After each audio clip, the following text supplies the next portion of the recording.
Right, hi everybody, it's Kerrie here from the North East Autism Society. It's time for our, it's usually live, but this morning it's pre-recorded because we've got a very special guest this morning.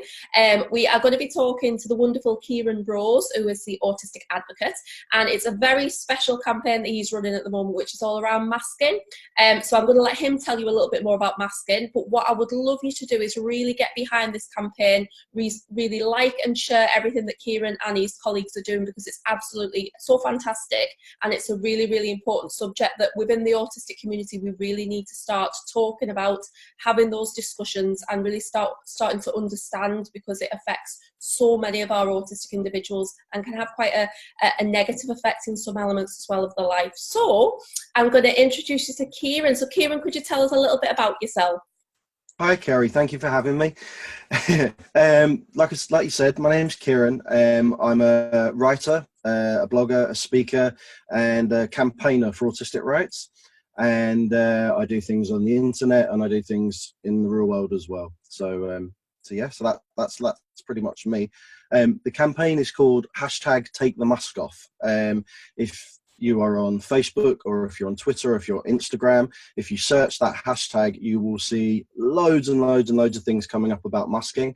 Autistic people from all over the world are sharing their views about masking in blogs, videos, through music, art, poetry, even dance. I think someone's been doing some dance stuff as well. There's some really amazing stuff being shared, and it's such an important topic that people know so little about. Okay, brilliant. I think for all the families out there, Kieran is an absolutely brilliant advocate, and obviously brings his own unique experiences to what we're doing here on our Q&As. So I'm really pleased that he's here. And I think today what he's going to give us is a bit of a unique insight really into what masking is like for him. And personally, for me, I see it every day in the work that I do, so we know that it does happen, and we know that it can have quite a negative effect on some of our individuals. So I would like you just to explain a little bit, just for our families, Kieran, just what is masking, just for people that might not have any understanding, that might not come across the word before. Sure. Everybody on the planet masks to some extent. Everybody has a different hat for a different situation. You might have you put your professional hat on when you go to work, or I don't know, you might put your fun hat on if you're going out socializing or partying or whatever. So everybody has kind of a little bit of a different persona for different situations. Autistic masking takes that and ramps it up by about 1 million. We carry scripts around in our head quite often for any given situation. So today, for instance, my wife and I and my kids were going to pick up a new car. So since last night, since we decided we were going to do this and we talked to the kids about it, I've been thinking about the fact that we've got to walk to the bus station. We've got to talk to the bus driver. There might be people on the bus who want to talk to me or the children. Then we have to get off in Newcastle and figure our way through Newcastle and get on the train to Cramlington. And so all the conversations and all the things that might be happening throughout that journey, I'm running them through my head, even right now as I'm talking to you. Mm-hmm. Even before this conversation, I was running through the questions that you were going to ask me. I was rehearsing what I was going to do. And again, now I'm analysing what I'm saying as I'm saying it, thinking about whether I missed anything out, and also thinking about what you might be asking me next as well. So that's a constant 24-hour a day thing, constantly. Even just being in a shop and the different things that might happen in there, being aware of what's going on. This is all called social scripting. And that's a massive part of it. But another part of it as well is suppressing who we are. As autistic people, we stim. Now, so many children, for example, go to school and their teachers say, well, I can't see anything going on with them. They're sitting in the corner, they get on with their work, they're perfectly quiet, they go out and they play at lunchtime and they run around with the other children. But actually what the teacher is seeing is an autistic child masking, because they go home, because they've suppressed everything all day long, they've kept it all inside them, all the environmental stimulation, the noises, the lights, the sound, the fact that they're scripting, the fact that they're having to try and process what the teacher's saying through the noise of the classroom, everything that's gone on for the day, they come home and they explode. And that's a really common thing. It's the pop bottle analogy, where you shake a pop bottle up and then the lid off and all the pop comes squirting out the top. So that's in children, that doesn't ever stop as they grow into adulthood. That suppression carries on and carries on. Although we quite often hide our meltdowns better, we quite often don't melt down as obviously as children might do, or the flip side is that we shut down, which is a very hidden type of meltdown in which we internalize everything, and meltdown happens internally, and our mind and our bodies just literally shut off, and we act like a zombie, and people can't access what we're saying, we can't process what other people are saying. So stimming and suppressing stimming, sorry, I've just gone off on tangents now. There's so much to this, it's so huge. Stimming, suppressing stims is the other thing. That's the other massive thing as well. All autistic people stim, whether you're 6 months old or whether you're 100 years old. But quite often you'll see people, autistic adults, and especially late diagnosed autistic adults, you know, they'll say, you know, I don't stim, you know, that's a part of autism that doesn't happen with me. They do stim, but masking, as you do it for so many years, it becomes a subconscious act. So underneath the surface level of the mask, there is still the autistic you, still working away and beavering away. But the stims that you would have had as a child, you might have spun, you might have echolalia, you might have made vocalizations, you might have hand flaps. There are a million different stims, but you learn to hide them because people tell you not to do them. As a child, you get told, you know, sit still, don't fidget, don't move your hands, eat with your knife and fork. All of these things that you are told to do as a child, it bangs down and bangs down, hammers down on you. And so you hide them inside you, or you redirect them in other ways. And you redirect them in less obvious ways. For girls that are late diagnosed, for women that are late diagnosed, a really, really common stim that they recognise is the fact that they've hair twirled all their lives, and that's a socially acceptable stim. But the stim is necessary for releasing energy from an autistic person. Whether it's happy energy or negative energy, the stim is there to control it and regulate our emotions. And if you don't stim, or you redirect a stim into a stim that isn't really doing anything for you, then that energy stays inside you. And then over time, we'll probably get onto this a little bit later, this has a massive impact on mental health and physical health. I think that's really interesting, Kieran. One of the things I was thinking about this morning around that, because I think when we look at masking, it's very much about adhering to a lot of them social norms, isn't it? We have societal norms that we need to follow, we need to kind of fit in, we need to do this, we need to act in a certain way all the time. And for me, as somebody who doesn't have autism, I would get up and make a cup of tea. So if I'm getting stressed, one of my coping mechanisms would be to get up and make a cup of tea. So in the office on a daily basis, I could make between 8 and 10, 12 cups of tea. Now, nobody would ever say anything to me about me making a cup of tea. Now, for me, that's my coping mechanism, my coping strategy for getting through the day, for staying awake some days even.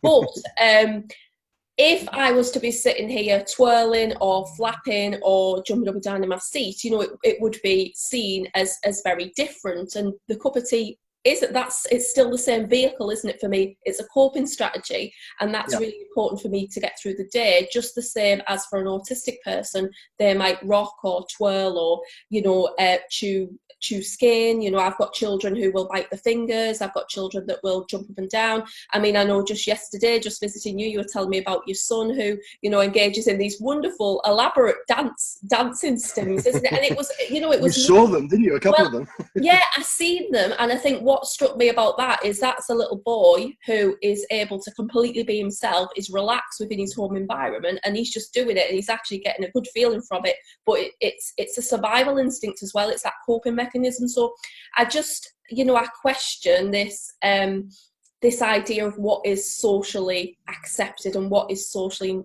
you know, social norms.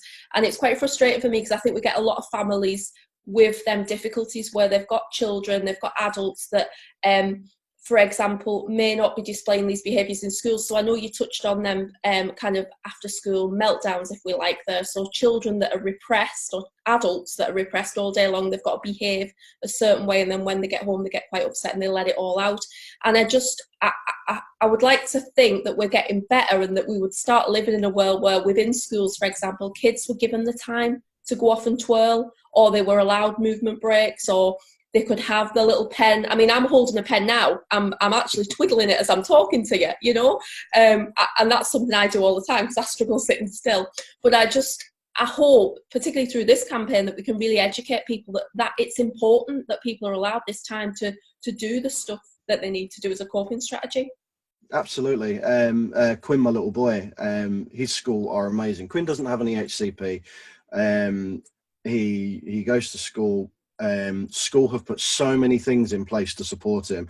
One of the things that he's allowed to do, the table where the tables are set out, he's sat with room around him because Quinn works standing up and moving. He doesn't sit down and work, you know, he's not, but his teacher knows that Quinn works to his highest level of efficiency when he is able to move while he's doing it. And he will be jigging around and dancing at the end of the table. Quinn vocalizes as well. He does vocal stims, very, very loud vocal stims. I'm in the middle of writing an article at the minute where I've recorded some of his stims with his permission. So it's interesting. But he does that at school, but he'll do it into the crook of his arm. So he's not disturbing other children. So he and his teacher have reached a level of compromise where his teacher accepts that Quinn needs to do this. This is part of Quinn. This is quite part of how he regulates his own emotional being by doing this. So he needs to do it. But obviously there are other children in the classroom that Quinn needs to be aware of as well. So it's kind of having that compromise and having a teacher that's open-minded enough to sit down and say, look, you need to do this. How can we get this into the classroom? How can we fit it in without disrupting everybody else? And it's like you said, it's these socially acceptable norms that are ridiculous, and most of them are built on a foundation of sand. They exist for no reason other than historically it's years of people deciding that this is the way that things should be done. I mean, a lot of our values and things are hangovers from the Victorian times, and a lot of our traditions are hangovers from Victorian times as well. So we still have that mentality, and school is a major part of that because the school system is still based on that Victorian model, the workhouse model, where children were educated enough that they could maybe not be down the mine shaft, but they could be doing other more menial jobs. And you know, the differences between the poor and the higher classes, our school caste system is still based on that, and it doesn't fit for autistic people. But yet Quinn goes to school, he still struggles at school, don't get me wrong, he still finds it really difficult, and the social side of things he's finding really difficult now. He's really coming into self-awareness and being aware that, you know, he's not quite like the other children.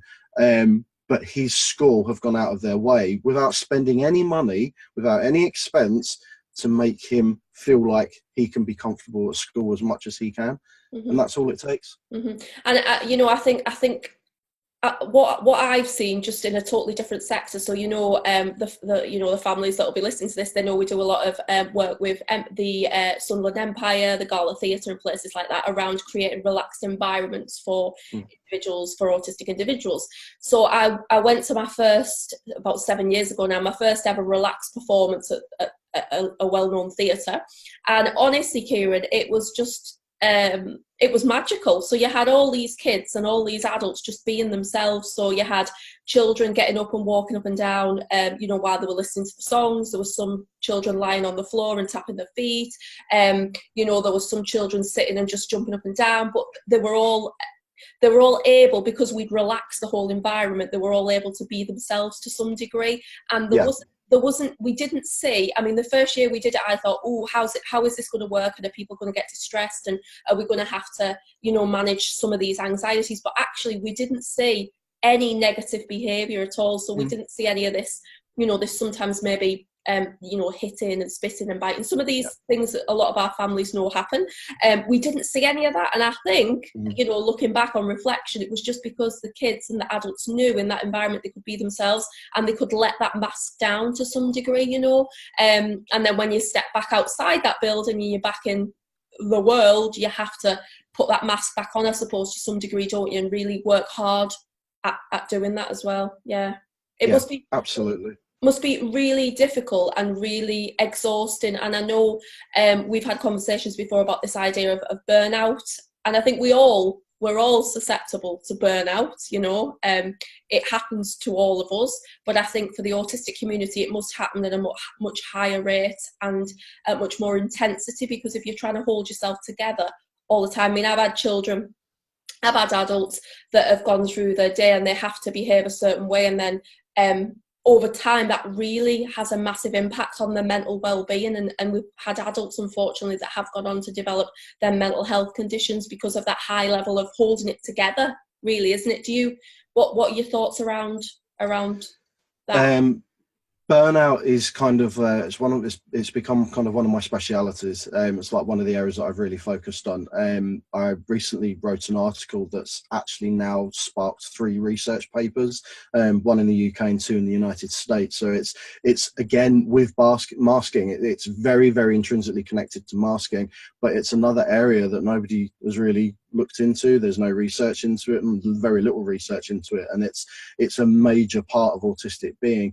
So what you said there about all day long, the masking and the energy that it takes to do it, there are, from my research and from talking to many, many, many other autistic people, I mean thousands of other autistic people, I've established that there are kind of 2 types of burnout.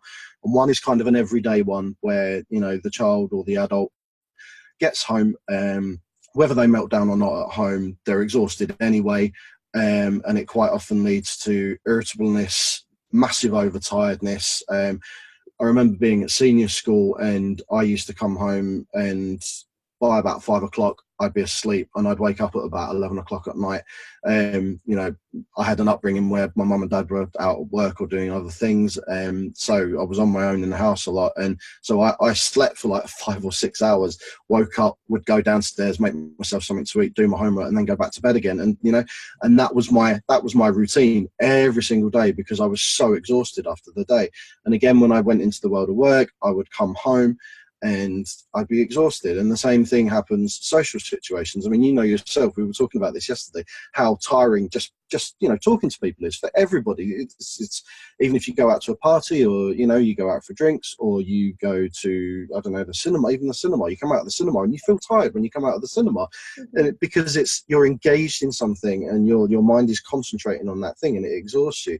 Now, for an autistic person, if they're doing that and they're scripting on top of that, and they're trying to block out all the stimulus that's coming in and it's trying to overwhelm them, and they're focusing on what one person's saying, or it might be a group of people, and you know, there might be 2 conversations. And for an autistic person, when there's more than one conversation going on, it's a nightmare, because you're focusing on the person you're talking to, but you're hearing at the same volume the other conversation that's going on here. So your mind's skipping between the 2, and eventually it gets to the point where you haven't got a clue what's going on. And then you use your script to start filling in gaps in the conversation that you're having, and that's quite often wrong. And people are thinking, you know, what are you talking about? Why are we talking about this? And it's a massive thing. So anyway, so that's kind of immediate daily burnout. And then over time, all of this adds up, day after day after day after day after day after day. And it gets to the point, if it's not addressed, where you enter a kind of major burnout. For me personally, at 14, it got to the point where I couldn't cope with school anymore. My home environment I was masking at home as well, because I didn't feel safe at home. So it got to the point where I needed a way out, and my only way out was to take an overdose. I took an overdose and tried to kill myself. And it wasn't because I wanted to die. It was because I just could not see any other way out of this feeling of just awfulness and overwhelming physical exhaustion. And that was it. I just wanted to shut everything off. And literally, I talked to a counsellor about this a few years ago, and I explained it like I wanted to open a door and step through it and close the door behind me and just leave everything over there. So that was me as a teenager at 14. And then later on in life, going through different jobs, I've had periods of major burnout throughout my life, and that's really common for autistic adults. I was diagnosed at 23, which was 16 years ago. I've got grey hair now. And at that point, there was no online support. There weren't really other autistic adults around. There was nothing really written about autistic adults. So I went for a long period, even though I was diagnosed, of not understanding myself. So I literally parked my diagnosis and carried on as I was doing.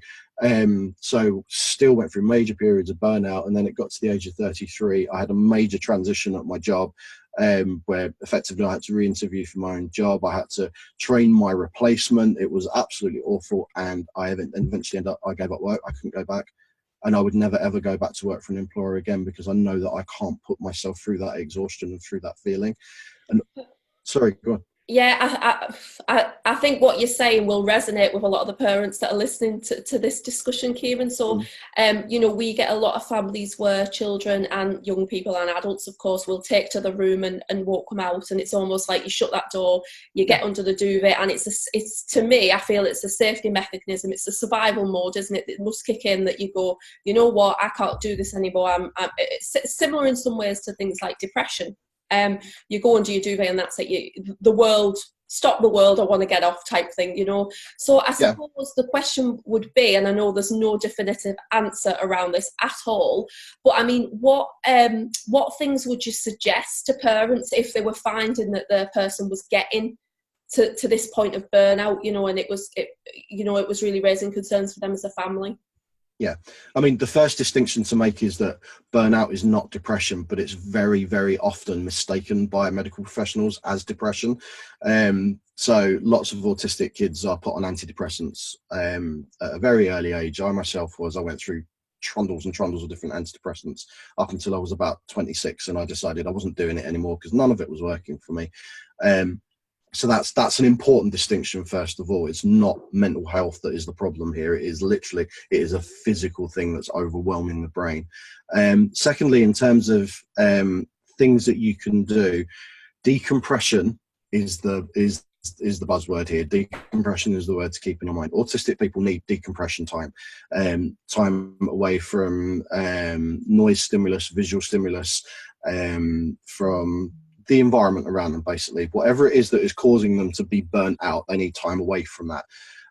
So whether it's Quinn, for example, my son, again, just to use him as an example, at the end of the day, his school finishes at 3:30. School for Quinn finishes at about 3:05. He stops. That's the end of his school day.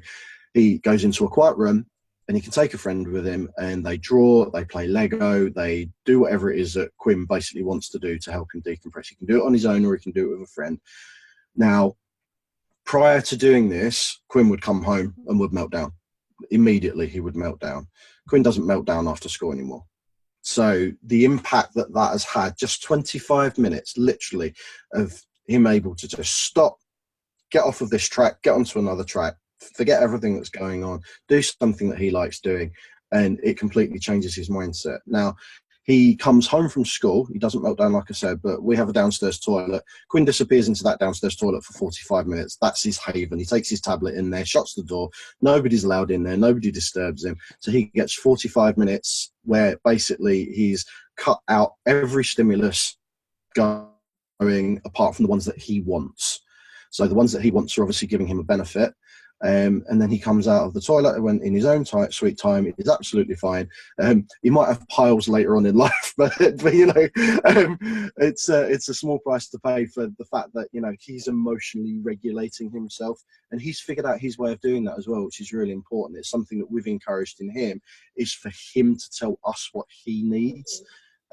Lots of autistic kids won't know what they need, but the only way you find that out, and it's a really good way of bonding with your child as well, is to explore different things. Like, you know, it's very easy for you often see a parent say, writing on Facebook or something, say, you know, my child's anxious, my child's doing this, and everybody jumps on, get him a weighted blanket, get him a chew toy, and you know, that child might not need a weighted blanket or a chew toy.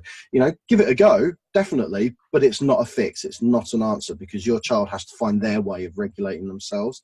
So also, that's like a very, very short-term thing. Also, school gets too much for all autistic children, so take them out of school, whether it's a day, whether it's 2 days. You know, I know I have a friend who was a mum that came to me for support, and we've known each other a long time now. She's become a friend. She won't mind me saying this. Her son went on a school trip, and they were away for a couple of days. The trip, madly, I don't know why school would do this, was at the beginning of the week. So they would come home from the trip and they'd be back at school the next day, which is just ridiculous anyway. Her son basically went into major burnout for weeks and weeks and weeks after this. Had never been on a school trip before, so that was a huge change for him. The fact that he was away from home, he'd never really stayed away from home, he was sleeping in a strange place. You know, so all of these things that he had to process, and then he was expected to go back to school the next day, and he just couldn't cope with it, you know. So talk with your school, have a relationship with your school, and basically be the lead professional and say, I know my child is unable to cope at the moment. I'm going to take them out of school, even if it's just for a day, just to give them a break. There may be schools that don't like this, but basically, and pardon my French, it's tough shit. You know, it's the child that is most important here. And as long as it's not having huge impacts on their education, you know, what sort of, how much are they going to learn if they're at school forcing themselves through a burnout period? You know, they're not going to learn anything. So it's better that they're at home, they have a day off, they can hide under a blanket, like you said, they can do what they want, they can meet their own needs, and then they're ready to go back to school the next day. And it's as long as you don't take advantage of that, as long as it's the child isn't taking advantage of that, as long as it's realistic and managed, then it's a really important thing to do. So, you know, and there are other things as well. It's something that works for a lot of autistic people when they're going through, especially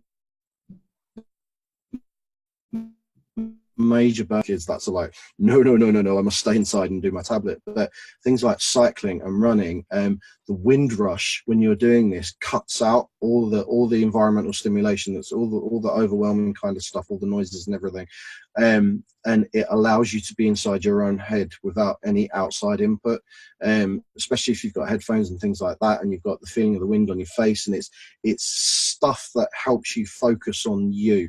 And that's a really important part of burnout, because, you know, you need time and you need space and you need to be able to focus on yourself. And that's something that an autistic child will need help with. Yeah, and I think most people can resonate with exactly what you've just said, Kieran, and that's the advice I would give as well, is using, you know, your own experiences to try and back up what you're saying. So we all, whether we're autistic or not, we all need time just to be quiet. I think we live in a world now where everything is so overwhelming. You know, social media's going off all the time. There's so many different choices to make. You know, I went to the sandwich shop the other day, another well-known sandwich shop, and there's like 20 different options just for one sandwich. You're just bombarded all the time with this information. So I think for parents listening, I think using, you know, saying to maybe professionals that you're working with, you know, would you feel if constantly you were overwhelmed with all the sensory bombardment? You need time out, you know, but yet we still continue to put children, young people and adults in these positions. And I think it's really difficult. I remember when my brother, who isn't diagnosed but will hopefully be on the pathway soon, he has associated learning disabilities, but he would go to school and then he would come home and he would literally jump up and down his room for 3 hours. And honestly, as a child, I would sit and think he's going to come through the ceiling, but he absolutely needed that time. And if he didn't have it, he would get very heightened and he would get quite upset and he would self-harm. So, you know, that was the reality for him. So I think it's about, you know, for parents listening, what Kieran's saying about finding out your own coping strategies, because I think sometimes it's very easy, and I've seen it happen, where you get print-offs where it says calming strategies, take some deep breaths, lie in a dark room, maybe do a bit of meditation. If that's not good, it wouldn't work for me. Meditation for me, I can't do it because I just can't sit still long enough. But it needs to be very personal to your child. I think that's what we're saying, aren't we, Kieran? Because unless it's personal, it's not going to have any relevance. It's not going to work at all. So it's about sitting and finding out what are them coping mechanisms. And it might be that your child or your person isn't maybe able to verbally communicate that. So it's about watching the behaviour and observing and seeing, you know, actually what has the impact and what has the effects on them. Brilliant. And in my experience, lots of parents know this. It's like, you know, you have a child and your gut instinct kicks in, basically, and if you follow your gut, generally you're going to do good by your child. You're going to do well by them. You know, you make decisions like that because you know your child, and nobody knows your child better than the parent. You know, that's how it should be. But for a lot of parents, I think gut instinct, they hear the word autism because of the negative connotations that go with it. And, you know, you've got we were talking yesterday about like the Rain Man thing of autism. And, but you've also got, the public eye of autism is a lot about, you know, meltdowns and rocking, and it doesn't take into account that lots of autistic people have co-occurring conditions that impact on their autism and how it presents. And I forgot where I was going with it. I go off on tangents like this. I forget where I'm going. This is being like not masking. If I was masking, I'd be like super focused on everything that we're saying. But because I'm hand flapping under the table as well while we're doing this because I'm enjoying the conversation. So, yeah, where was I? So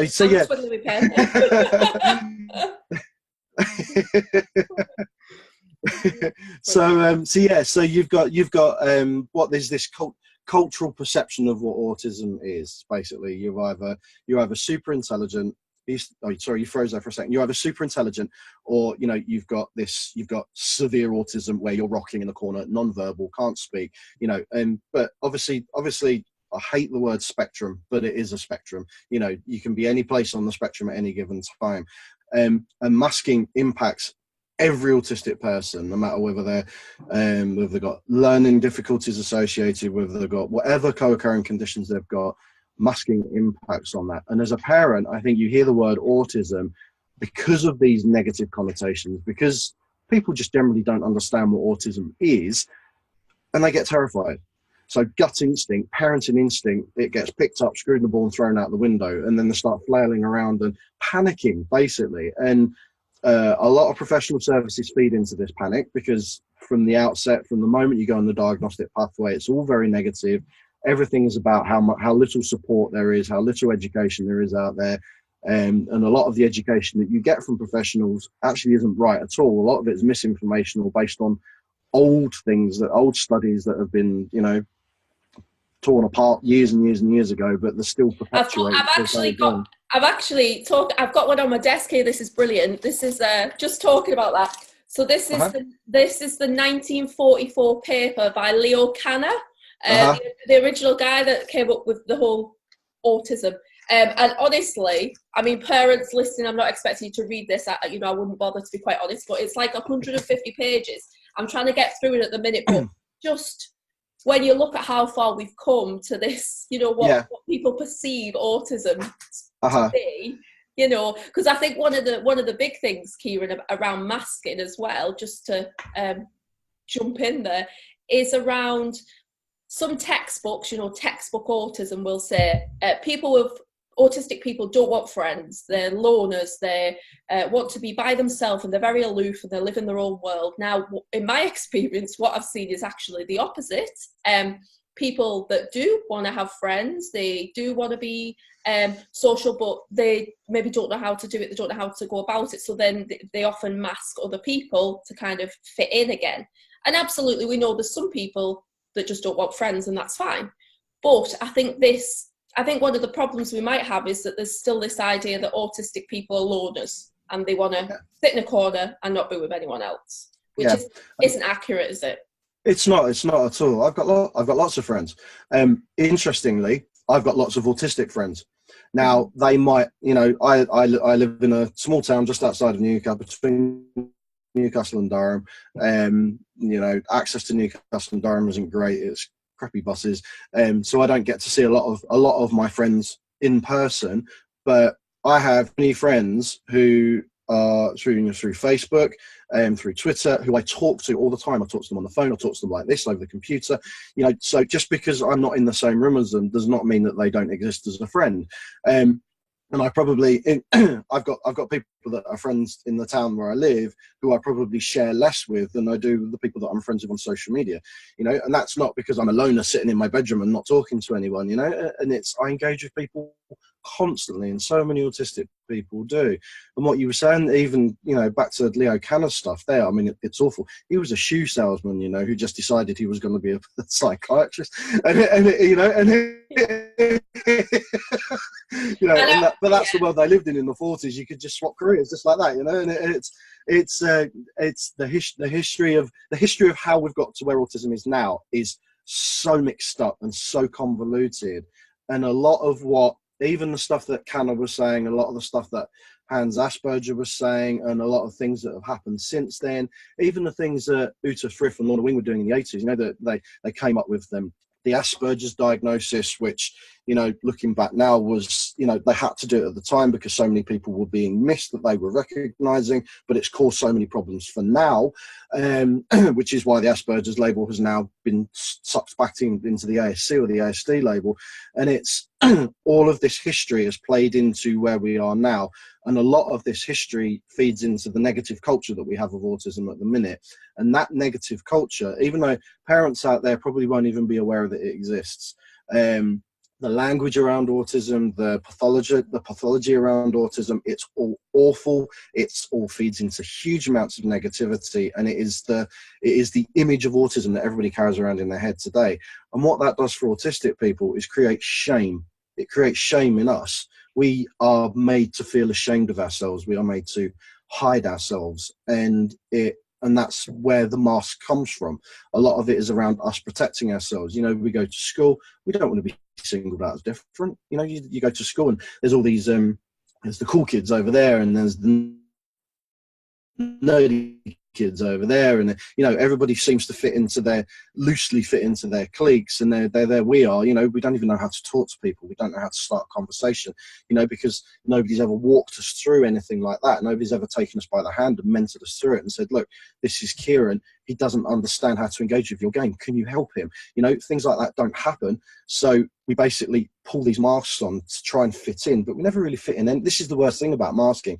We never really mask efficiently enough in order to be able to fit into these crowds and to do it really, really, really well, unless there's some niche that we can go off on a career trajectory with, you know, that we fit into that, whatever that career is, and it's usually something that we're really interested in, so we're expected to fit into that kind of schema. So you know, so we feel shame. We are made to feel shame. We mask to protect ourselves from society, from the bullying that goes on.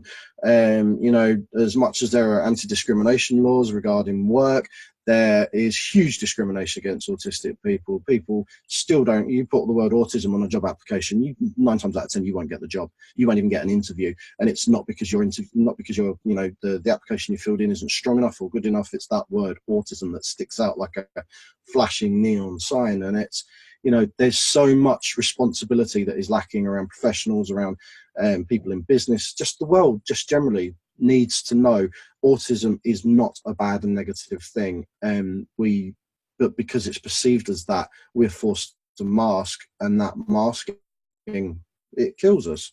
Mm-hmm.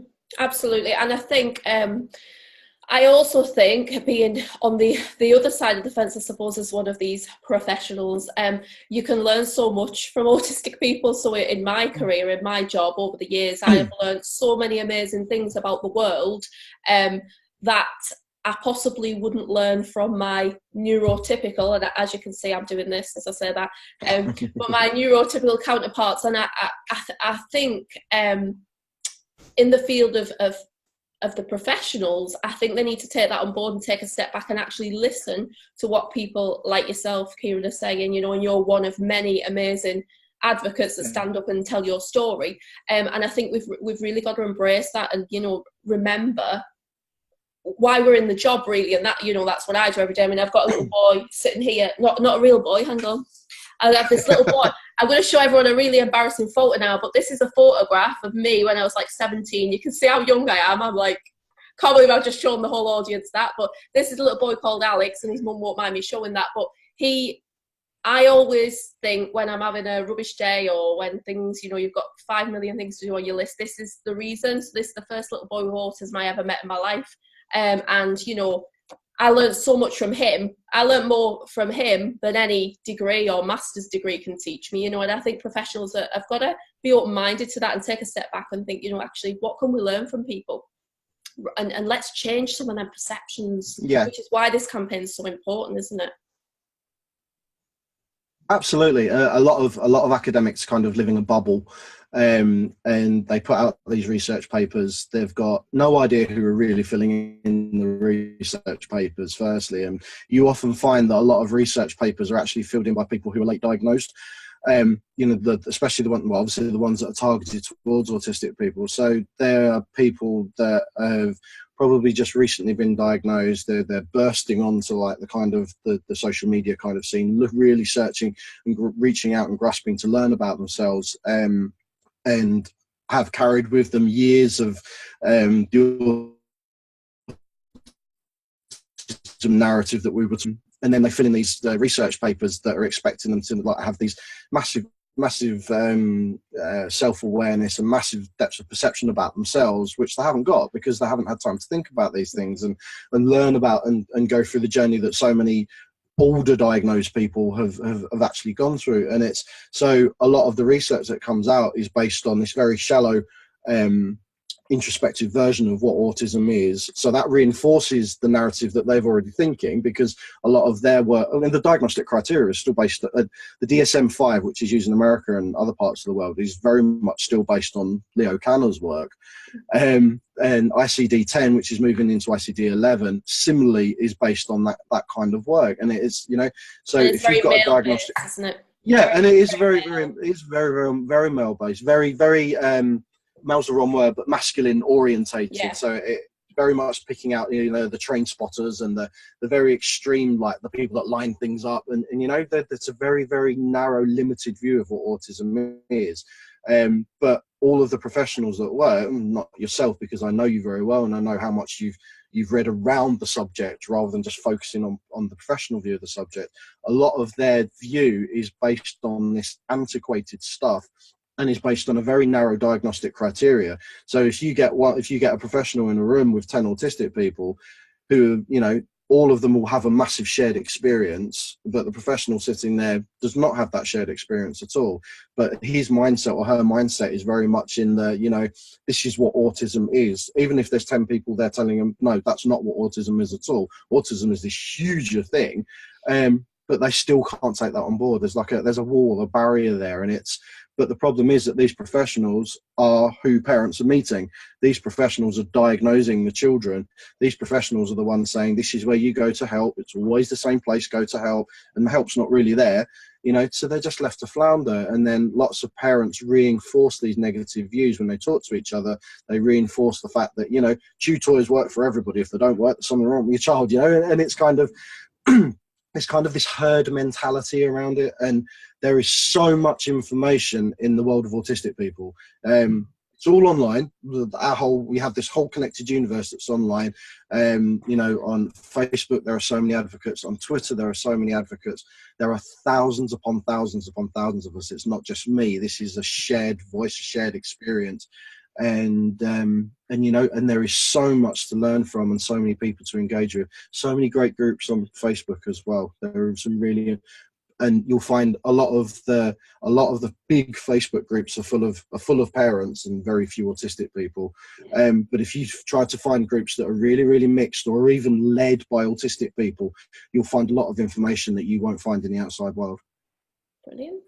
Well, Kieran, I think we're going to have to stop because we need to post this video at 10:30, and we've been talking for quite a while. But I think when you tune in, I'm sure you'll get a lot. Hopefully, you'll get a lot from the conversation, the families that are tuning in. What we would ask is if you could like and share the video. That would be fantastic. We're also going to be online every Friday for the next 5 weeks, 4 or 5 weeks. Yes. I'm going to say, yeah.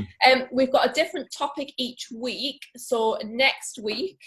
What was next week going to be, Kieran? Do you remember? I can't remember. We forgot, but it's going to be something really interesting. No. Take the mask off. The actual campaign started on the 23rd of July. The first week was what is masking. This week is stimming. So there's loads of stuff on stimming going around. I think next week we're going into, it's either mental health or burnout, so maybe go into that in a bit more detail. But we can talk about stimming. We don't have to stick to the topics that are going on because there's so much other stuff going on. Masking is such a huge thing that we can just we'll roll with it, and we'll see what happens. We'll roll with it. We're very flexible. But what I would ask is if you watch this video and you have any questions that you want to ask, please drop them in the comment below or inbox us. You can follow Kieran as well. All these details will be on there. But yeah, ask us questions ahead of next week. If there's things that you want us to specifically talk about, we can. These videos are really for you guys, so we want them to be led by you. So tell us if there's something specific you want us to cover. So I think, you know, Kieran has been a fabulous person to have on board, and I think you're going to see much more of him as well in the coming weeks and the future. So I'm quite excited by that. So I hope you all have a wonderful weekend, and I shall see you all next week. Bye. Bye.